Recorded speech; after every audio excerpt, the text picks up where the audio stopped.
Bismillahirrahmanirrahim. Alhamdulillahi Rabbil Alamin. Wassalatu wassalamu ala al-habib al-mustafa Abil Qasim Muhammad. Allahumma salli ala Muhammad wa ali Muhammad. Sallallahu alaihi wa alihi at-tayyibin at-tahirin wa sahbihi al-muntajabin ومن تبعه بإحسان إلى يوم الدين. أيها الإخوة، السلام عليكم ورحمة الله وبركاته. أعوذ بالله من الشيطان الرجيم.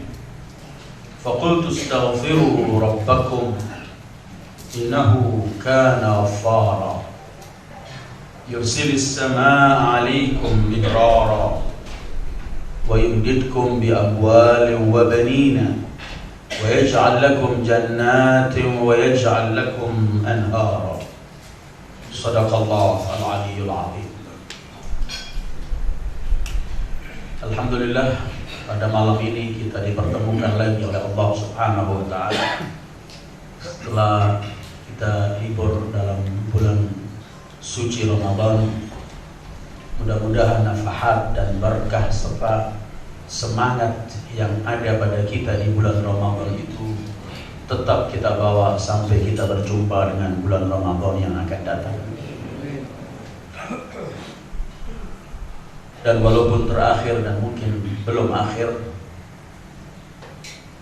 karena ini awal pertemuan setelah bulan suci Ramadan itu, saya masih ingin menyampaikan minal aidin wal faizin taqabbalallahu minkum wa minna. Malam ini ingin saya mulai pertemuan ini dengan satu cerita, satu kejadian. Melewati cerita dan kejadian itu serta ayat Al-Quran, dan kita akan rangkumkan dengan beberapa ayat Al-Quran.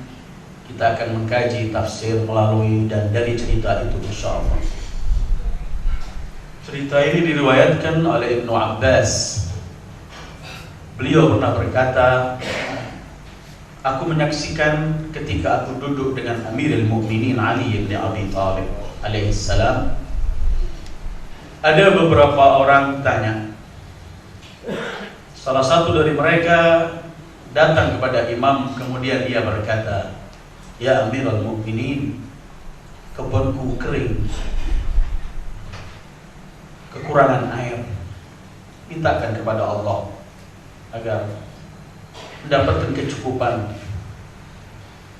Imam Ali berkata kepadanya, alaika bil istighfar, mintalah ampun kepada Allah. Datang seorang lagi, kemudian ia berkata, ya Amirul Mukminin, kebunku air cukup, tapi buahnya tidak begitu banyak seperti biasanya. Mintakan kepada Allah agar pohon-pohon ini memberikan buah yang begitu melimpah seperti biasanya.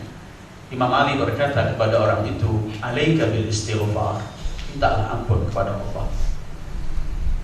Ibnu Abbas meneruskan riwayat ini, kemudian datang orang ketiga. Orang itu berkata, ya Amirul Mukminin, di desaku banyak ternak-ternak yang sudah mati, tumbuh-tumbuhan lagi sudah kering, tidak ada hujan sekian lama.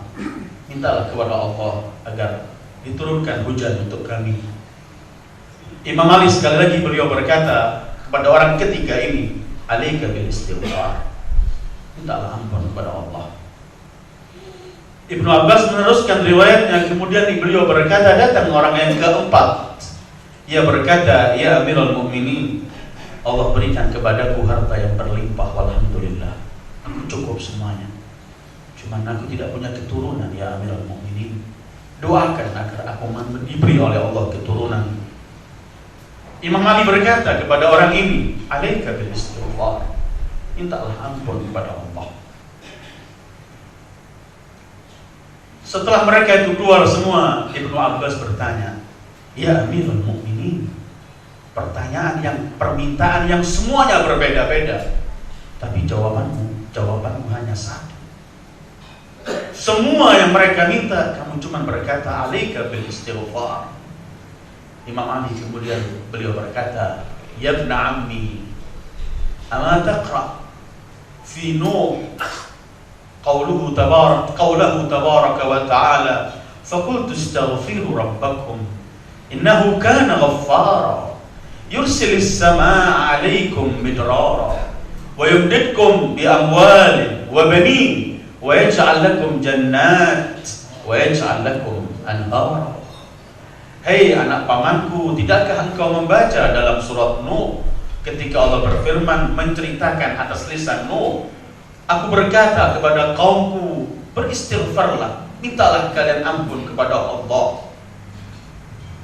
Nanti Allah yang akan menurunkan hujan untuk kalian, Allah yang menambah harta untuk kalian, Allah memberikan keturunan anak lelaki untuk kalian, Allah memberikan kebun-kebun dan sungai-sungai berlimpah untuk kalian. Pertanyaan bermacam-macam, jawabannya hanya satu, alaika bil istighfar. Cerita ini menarik, apalagi yang membawa ayat ini sebagai dalil adalah pintu kota ilmu Rasul Al-Imam Ali bin Abi Thalib.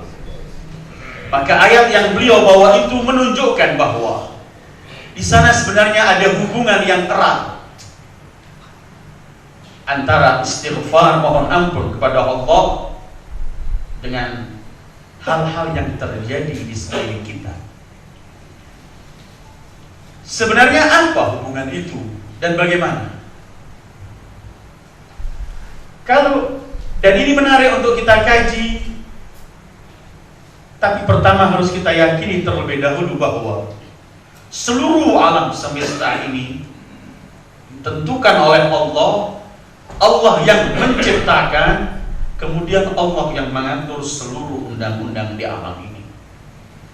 Dan kemudian segala wujud, dari hal yang paling kecil sampai yang paling besar, tunduk semua mengikuti undang-undang itu. Dan undang-undang ini tidak bisa berubah, ketentuan ini tidak bisa berubah, mengena pada siapapun tanpa terkecuali. Bahasa Al-Quran ketika membicarakan ketentuan-ketentuan itu atau undang-undang itu, Allah sebutkan dengan bahasa sunnatullah atau sunanullah, undang-undang dan ketetapan Allah. Atau dalam ayat lain Allah sebutkan sebagai mizan, ukuran yang telah Allah atur sedemikian rupa, sedemikian rapi. Bahasa Al-Quran ketika membicarakan ketentuan-ketentuan itu disebut sunnatullah. Allah berfirman dalam surat Al-Isra ayat ke-77. A'udzu billahi minasyaitonir rajim. Sunnata man qad arsalna qablaka min rusulina wa la tajidu li sunnatina ta'wila. Ketetapan-ketetapan yang telah kami tetapkan kepada rasul-rasul sebelum engkau, dan kamu tidak pernah akan menemukan ketentuan-ketentuan kami, undang-undang kami, ketetapan-ketetapan kami ada sedikit pun berubah.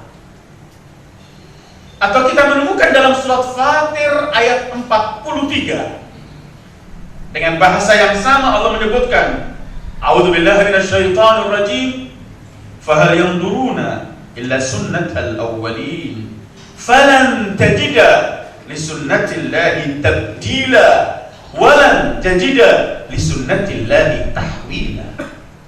Apakah mereka hanya menanti ketetapan-ketetapan yang terdahulu? Engkau tidak pernah akan menemukan ketentuan kami berubah. Dan sekali lagi, engkau tidak pernah akan menyaksikan ketentuan-ketentuan kami bergeser atau berpaling dari yang telah kami tetapkan. Artinya dalam alam wujud ini ada ketentuan-ketentuan yang telah Allah tentukan, yang bisa kita ketahui atau tidak kita ketahui, tapi ketentuan itu berjalan terus.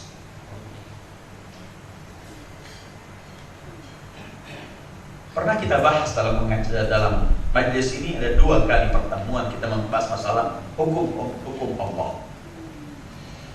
Apabila kita menemukan dalam bahasa sunnatullah, ketentuan Allah yang Allah tegaskan, walan tajida li sunnatillahi tabdila walan tajida li sunnatillahi tahwila, atau dengan bahasa lain ialah dengan ukuran yang telah Allah berikan. Dalam surat Rahman semua kita membaca firman Allah, a'udzu billahi minasyaitonir rajim, was-samaa'a rafa'aha wa wada'al mizan alla tatghaw fil mizan wa aqimul wazna bil qist wa la tukhsirul mizan. Bahwa Allah telah mengangkat langit, meninggikan langit, dan Allah telah meletakkan ketentuannya. Jangan melampaui ketentuan-ketentuan itu dan timbangan dan ukuran itu. Wa aqimul wazna, tegakkan, laksanakan, jalankan ketentuan-ketentuan ini. Wala tukhsirul mizan, jangan dikurangi, jangan ditambah ketentuan Allah. Artinya dalam wujud dan alam yang kita hidupi ini, di sana banyak ketentuan-ketentuan Allah, maka perlu kita mengkaji ketentuan-ketentuan Allah. Mungkin kalau kita secara singkat bisa kita lihat ada 4 qawanin kauniyah, ketentuan Allah yang berkaitan dengan alam yang Allah telah tentukan. Qawanin kauniyah, ketentuan Allah, dan ini tidak pernah akan berubah. Seperti kalau kita baca dalam surat Yasin, tidak akan matahari mendahului bulan dan tidak akan bulan mendahului matahari, tetap sama.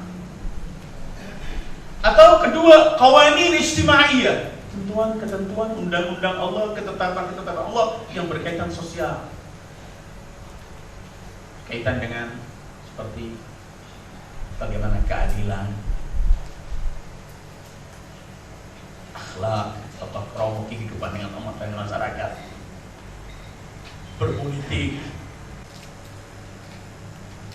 Tapi keempat ini di sana ada qawanin ghaibiyah ma'nawiyah. Ada undang-undang ketentuan Allah yang nampaknya abstrak, kita nggak mampu kita melihat, tapi pasti terjadi. Seperti tadi urusan orang berbuat dosa, urusan istighfar bisa merubah berkaitan mendapatkan anak, menurunkan hujan, ini ada undang-undang tertentu yang telah Allah atur. Dan undang-undang yang keempat, ketentuan-ketentuan semacam ini sulit untuk dikaji karena tidak bisa nampak seperti yang pertama atau hukum yang jelas halal dan haram. Tetapi dalam ketika kita mengkaji syariat dan apa yang dibawa oleh Sayyidul Wujud sallallahu alaihi wasallam, kita akan menemukan undang-undang itu bahwa terjalan. Dan ketika kita melanggar undang-undang ini, kita akan terkena sanksi. Karena itu yang keempat ini menarik untuk kemudian kita cari dalam Al-Quran. Kita kaji bahwa jangan kita pernah merasa hidup kita ini cuma antara kita, tetapi sebenarnya alam yang sekeliling kita ini juga ada komunikasi dengan kita, dengan cara. Jangan heran kalau kita kemudian mendengarkan tragedi Karbala, Al-Imam Husain, langit, bumi dan seluruh makhluk Allah menangisi dan melintihinya. Jangan heran, karena ada hubungan. Sebagaimana ketika Allah menceritakan pada kita manusia terkutuk, yaitu Fir'aun yang mengaku dirinya adalah Rabbukumul A'la, ketika ia mampus, Allah menyebutkan fama bakat alaihimus sama'u wal ard wa ma kanu muntarin. Langit, bumi tidak menangisi kemampusan Fir'aun. Ada hubungan seakan-akan. Ada namanya sunnatullah di situ. Dan sunnah semacam ini harus dikaji. Kalau tidak, kita akan bertabrakan dengan sunnah itu dan pasti kita akan gagal dalam semua yang kita lakukan. Undang-undang itu harus kita ketahui. Untuk contoh, kalau kita ini mau pergi satu tempat, satu negara, satu kota, atau ingin menegur satu bidang, maka kita harus mengetahui undang-undang yang ada di negeri itu, di kota itu, atau bidang yang tersebut, supaya apa yang akan kita lakukan di sana tidak bertabrakan dan tidak bertentangan. Kita datang ke alam ini semua ada tatanan Allah.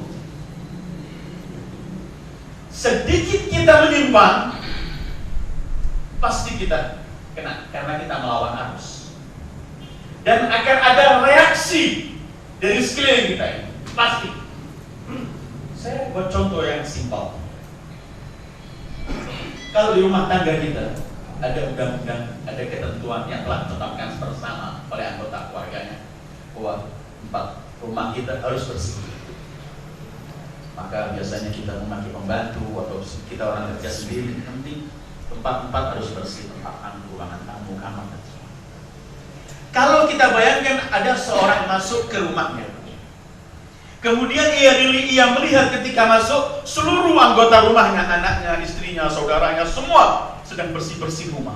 Ada yang menyapu, ada yang menupai, ada yang mengumpulkan semua di tong sampah. Semua sedang sibuk membersihkan rumah. Kemudian ia datang, masuk ke rumah itu, malah ia bawa sampah, bawa kotoran, ia lemparkan ke sana, ia lemparkan ke sini, ia tarakkan ke sana, ia lemparkan ke sini. Pasti dia akan mendapat reaksi keras dari anggota rumahnya. Karena apa? Karena dia sedang melanggar apa yang sedang dilakukan.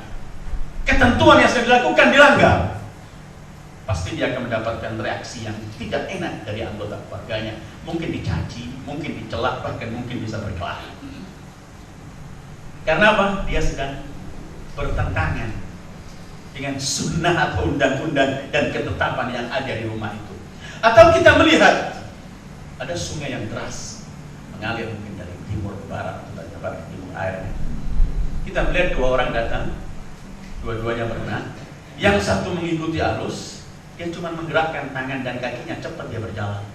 Karena dia sedang mengikuti arus itu. Tapi yang satu dia bertolak belakang, melawan arus. Dia akan susah payah berenangnya. Dia akan mengeluarkan semua tenaganya, tapi dia nggak pernah menjangkau kecuali hanya beberapa meter. Dan itu pun dengan capek. Dan mungkin dia bakal putus asa. Karena apa? Karena dia sedang melawan arus ketentuan itu. Dalam kehidupan kita di dunia ini, kita harus mengenal undang-undang dan ketentuan Allah itu, supaya kita mampu meraih kebahagiaan dan supaya kita nggak mendapatkan celah. Dan setiap dilanggar ketentuan Allah itu, setiap kita akan memperoleh kesulitan dalam kehidupan kita, apapun. Karena itu sebentar lagi akan saya bacakan ayat-ayat Al-Quran. Kenapa kemudian hubungan siksaan Allah, hubungan bencana, hubungan kerusakan alam ini? Karena tingkah laku manusia. Ya karena dia sedang bertabrakan dengan sunnah Allah yang Allah sebutkan, walan tajida li sunnatillahi tabdila walan tajida li sunnatillahi tahwila. Semua ketentuan-ketentuan itu akan membawa dia, menghadapkan kepada dia kehancuran dan kerusakan. Allah berfirman dalam surat Ar-Rum ayat 41. A'udzu billahi minasyaitonir rajim.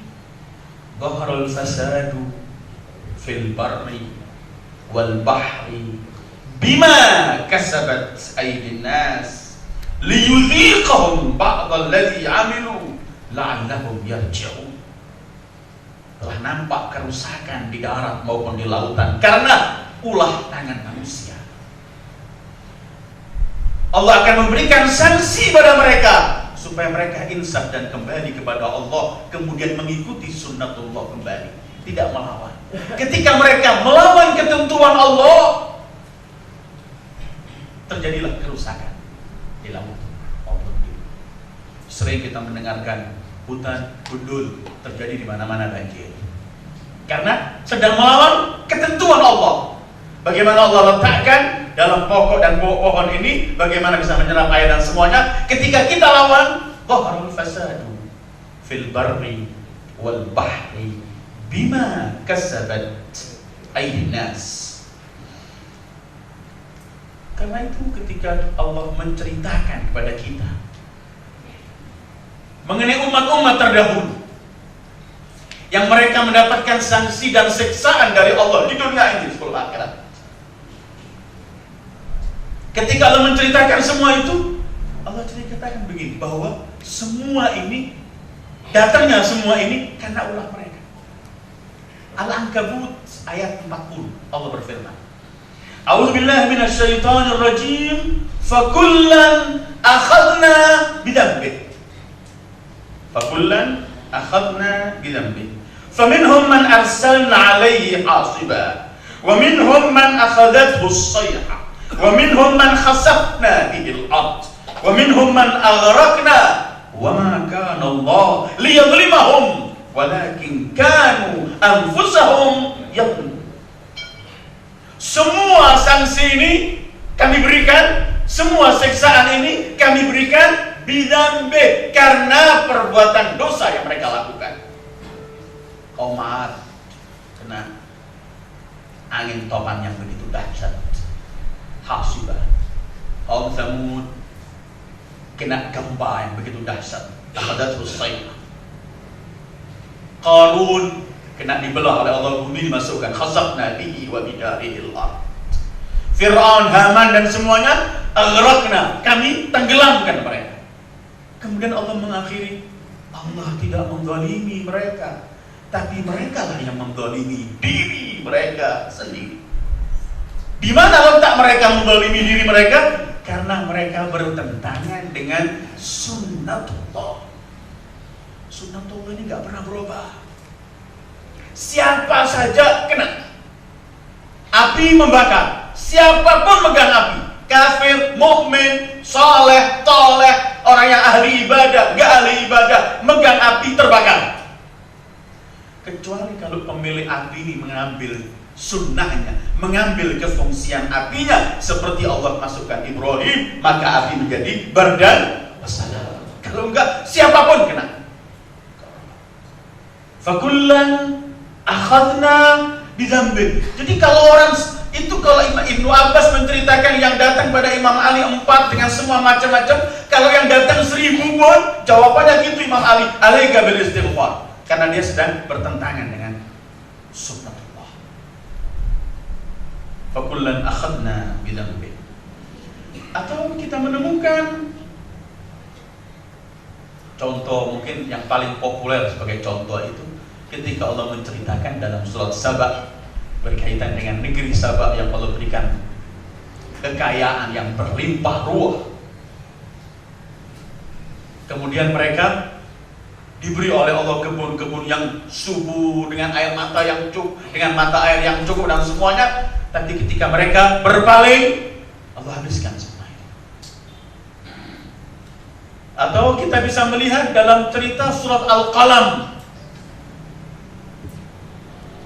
Bahkan dalam surat An-Nahl Allah buat satu contoh mengenai negeri yang aman, tentram, rizkinya berlimpah ruah.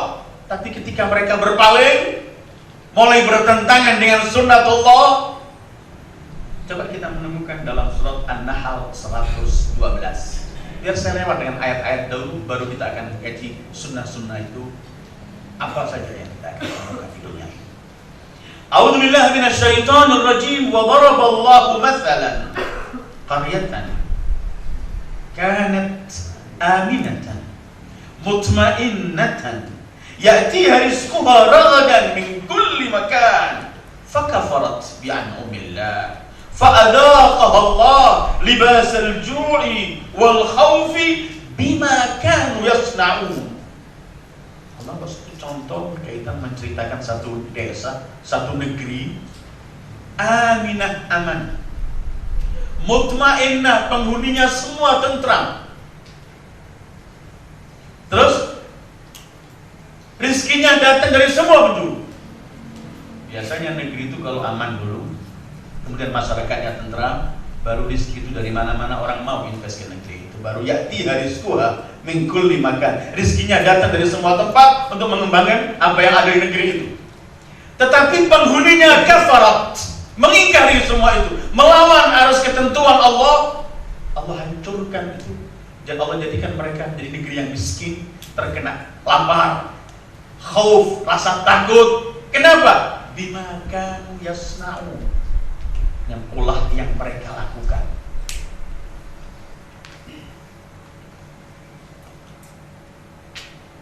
Dalam surat Kahfi, dalam surat Qalam ada dua cerita yang menarik. Saya nggak bacakan ayatnya, bisa dirujuk dalam dua surat ini. Kalau dalam surat Kahfi ceritanya orang yang punya dua kebun yang subur, Allah berikan berlimpah. Cuman orang itu ketika masuk kebunnya penuh dengan kecongkaan. Lebih dari itu, dan ini merupakan sunnatullah, lebih dari itu dia menghina orang miskin. Aku lebih banyak hartaku daripada hartamu. Kedudukanku, pembelaku lebih banyak darimu. Kata yang miskin, coba engkau mensyukuri nikmat Allah. Mungkin kamu melihat aku tidak memiliki apa yang kamu miliki, tapi Allah mampu untuk menghancurkan semua kebunmu dan memberikan kepadaku seperti kebunmu. Baru orang miskin yang terhina dan dihina oleh orang kaya yang congkak itu, baru dia mengeluarkan kata-katanya ini, fauhita bisamai fa asbaha yuqallibu kaffaihi ala ma anfaqa fiha wa hiya khawiyatun ala urushiha. Spontan Allah kirim api, hancur semua kebunnya. Baru dia mulai sadar, karena dia terkena sunnatullah yang semestinya hamba Allah, apalagi orang yang gak mampu, orang miskin, tidaklah dihormati, ia menghina, terkena. Atau kita membaca dalam Ashabul Jannah dalam surat Qalam, mana keluarga yang mempunyai kebun, di zaman ayahnya setiap panen orang-orang miskin disuruh ambil dulu, setelah mereka ambil baru dijual. Ketika ayahnya meninggal, ahli warisnya yang satu berkata, tetapkan apa yang dikatakan, yang dilakukan oleh ayah kami. Yang lainnya mengatakan tidak, ayah kami dulu dibohongi oleh orang-orang miskin itu. Kalau kita miskin pun mereka nggak bantu kita. Mereka malam berencana, besok kita akan panen sebelum orang-orang miskin itu datang.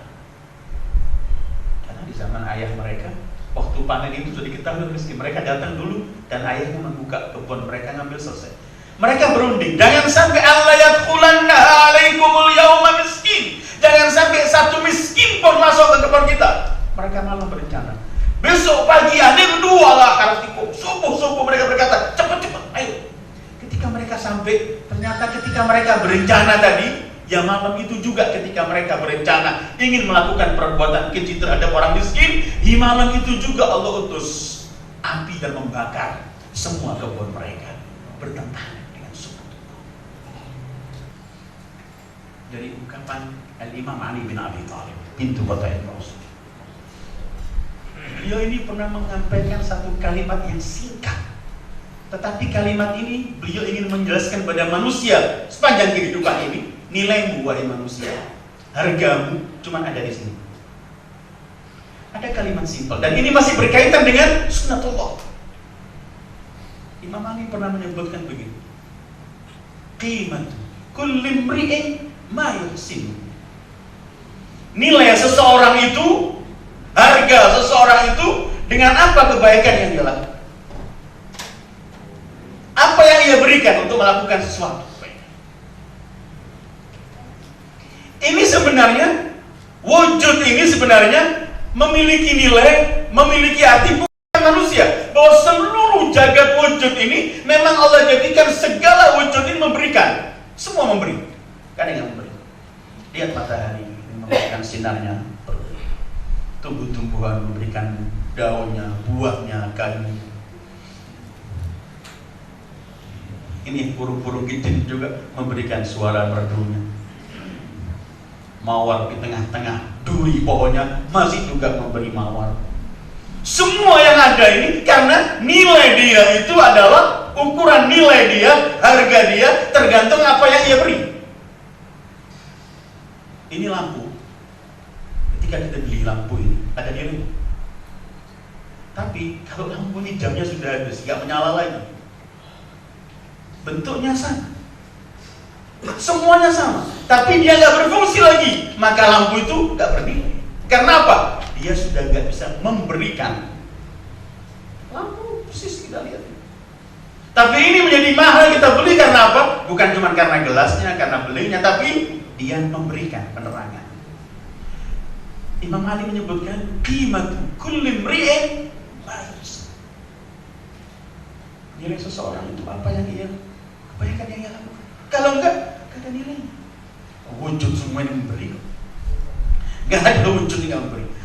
Buah pohon semacam apapun pasti memberi.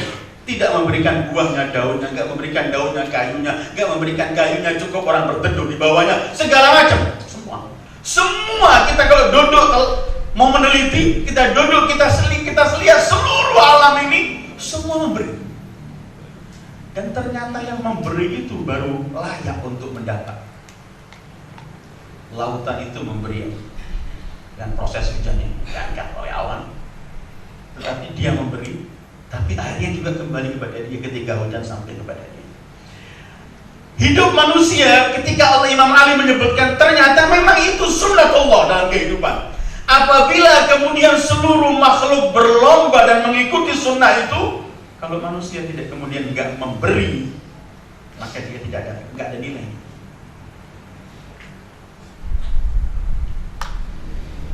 Karena itu kita mendengarkan Sayyidul Wujud sallallahu alaihi wa alihi beliau bersabda, khairukum man tala umruh wa hasuna amaluh. Sebaik-baik kalian yang panjang umurnya dan baik perbuatannya. Ini ada perbaikan. Karena sebaliknya, syarrukum man tala umruh wa sa'a amaluh. Sejelek kalian adalah yang umurnya panjang tapi amal perbuatannya jelek. Karena nilai umurnya tadi itu bukan panjangnya tapi kebaikan yang ia qimatu kulli imri'in ma yusi. Ini dalam wujud. Kalau orang tidak ada nilainya, enggak ada kontribusi yang diberikan kepada yang lain, maka dia nanti akan saya sebutkan ada lagi undang-undang namanya undang-undang afkir, disebut afkir oleh Allah, harus dibuang. Imam Ali pernah menggambarkan begini, salam, yang artinya begini: man kana hammuhu batnuh faqimatuhu ma yakhruj minhu. Kalau orang ini cuman tujuannya yang ia lakukan cuman urusan perutnya, dirinya, nggak kenal orang lain artinya. Kalau ia cuman urusannya perutnya, maka nilai orang itu apa yang dikeluarkan perut itu. Maaf, nggak ada nilainya. Lampu sudah nggak bisa dinyalakan lagi. Kita punya kulkas, bentuknya besar, indah dari luar, tapi sudah nggak ada mesin, nggak berfungsi. Qimatu kulli imri'in ma yusi. Karena itu kembali lagi bahwa wujud semua ini berjalan dengan ketentuan. Kalau kita mengikuti ketentuan itu, ini yang sebenarnya kemarin kita bicarakan dalam 2 pertemuan masalah hukum Allah. Hukum Allah itu dalam hukum-hukum qawanin syar'iyyah, diniyah, itu pun begitu. Allah berikan semua hukum ini untuk kepentingan manusia. Kalau nggak ada kepentingannya, untuk menyampaikan manusia sebagai kesempurnaannya. Jadi dalam termasuk sunnatullah ialah bahwa seluruh kehidupan ini adalah memberi kebaikan. Baru ada nilainya. Dalam salah satu buku pernah ditulis, dalam salah satu negeri ada orang menulis di lisan salah satu pemimpin mereka. Nama salah satu pemimpinnya ditulis lahir tahun 1850,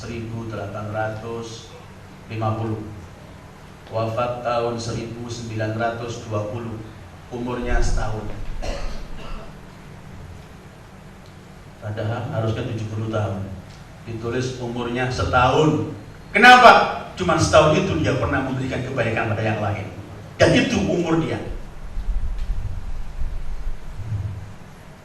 Kita juga akan melihat umur kita, bahwa ternyata nilai kita menurut pintu kata ilmu Rasul, qimah, harga kita adalah apa yang kita melakukan kebaikan. Kalau nggak ada nilai, sama sekali nggak ada nilai. Ada hubungan undang-undang ini memberi alam ini. Kemudian kalau nggak memberi, kalau memberi ada gantinya. Orang sakit memberi orang lain harta-hartanya menjadikan kesembuhan bagi dia. Orang dalam bencana memberikan sesuatu beriannya itu akan membawa kembali kepada dia. Allah selamatkan dari bencana dan bala. Karena kalau kita baca dari Rasulullah, silaturahim panjangkan umur, sedekah menolak bala. Hubungannya itu. Ini yang walan tajida li sunnatillahi tabdila walan tajida li sunnatillahi tahwila. Kemudian yang tidak lagi melakukan, dia akan kena undang-undang al-istibdal, diganti afkir. Ada apa wujudnya kalau nggak memberikan manfaat pada yang lain? Karena itu ketika Rasulullah menyebutkan orang yang terbaik, nggak membicarakan orang yang banyak tahajudnya, tahajud itu besar pahalanya. Nggak membicarakan orang yang sering umrohnya, umroh besar pahalanya. dan mengatakan orang yang pergi haji setiap tahun itu besar pahalanya. Tapi simpel, beliau hanya memberikan definisi khairun nas anfa'uhum linnas. Sebaik-baik manusia yang paling banyak memberikan manfaat untuk orang lain. Ini qimah karena dia memberi. Nilai dia di situ. Kalau enggak sama sekali. Kalau enggak jadi sampah yang harus dibuang dan harus diganti. Saya bisa menemukan ada beberapa ayat Al-Quran yang menyebutkan kalau orang sudah tidak lagi memiliki kebaikan, bahwa dia akan diganti oleh Allah. Dan itu sunnah, ketentuan yang Allah gunakan untuk segala sesuatu, termasuk untuk manusia. Tidak enak kalau kita di PHK oleh Allah. Akhirnya dipakai. Allah berfirman, A'udzubillahi minasyaitonirrajim dalam surat Taubah ayat 39. Illa tanfiru yu'adzibkum 'adzaban alima wa yastabdil qauman ghairakum wa la tadurruhu syai'an. Kalau kamu tidak keluar bersama Rasulullah, membela Rasulullah, kalian akan disiksa dan Allah akan menggantikan masyarakat lain, bukan kalian lagi dipakai. Oke.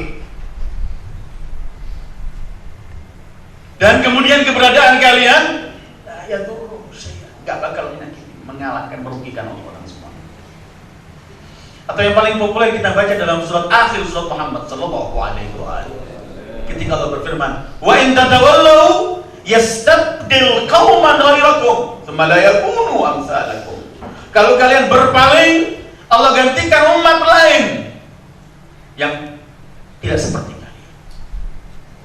Atau kita menemukan mayyartad minkum an dini fasawfa ya'ti Allahu biqaumin yuhibbuhum wa yuhibbuna ila akhir. Ini ayat-ayat menunjukkan istibdal. Allah ada undang-undang namanya yang Allah tentukan pergantian. Yang diganti akhir. Ada doa Imam Shadiq.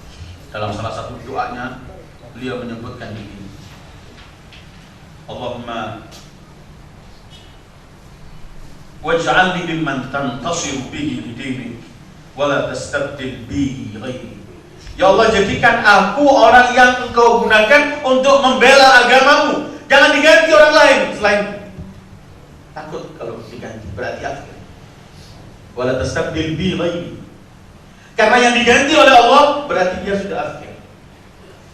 Ternyata Imam Ali ketika memberikan definisi dengan begitu singkat, simpel sekali. Harga manusia itu cuma ketika dia masih mengikuti ketentuan dan undang-undang Allah, bahwa dia memberi. Qimatu kulli mri'in ma yuhsin. Yang ada nilai di hadapan Allah cuma ini.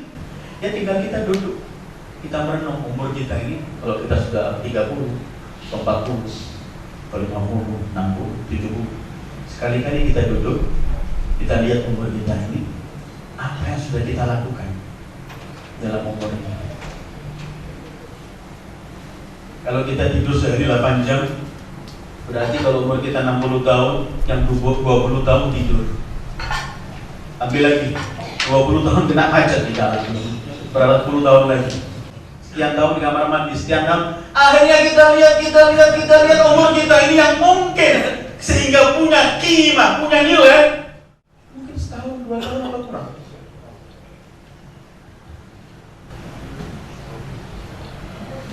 Apalagi kalau ada umur-umur yang kita buang masih dalam keadaan tidak memberi dosa. Tapi ada umur-umur yang kita buang membawa dosa. Karena dalam beberapa riwayat Ahlul Bait ketika mereka menceritakan hari kiamat, sebutkan nanti di hari kiamat ini Allah akan buka peti gudang seseorang. Setiap orang punya karung-karung gitu, simpenan-simpenan dia. Dibuka satu simpenan dia, gudang dia dibuka, dia mencium bau yang harum serba menenangkan. Malaikat berkata kepadanya, ini titipan amal soleh kami simpan di sini. Ini perbuatan-perbuatan baik yang punya nilai. Dibukakan lagi gudang atau khazanahnya yang bau Kata malaikat, ini yang kamu kirim, perbuatan-perbuatan keji dan busuk. Dibuka lagi satu tempat gudang kosong, nggak ada isinya. Malaikat berkata, ini yang semestinya kamu bisa misi kebaikan itu, tapi kamu nggak melakukan kebaikan, walaupun juga nggak melakukan kejelekan, menjadi nganggur semacam itu, nggak ada isi.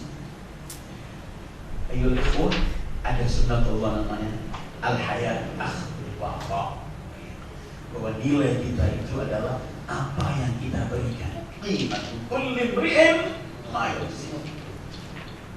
Saya kira kata-kata ini perlu selalu kita renungkan, kita bawa agar kita terus kemudian bisa tahu harga diri kita. Kita ini punya harga atau tidak, punya nilai atau tidak, ya tergantung apa yang kita berikan.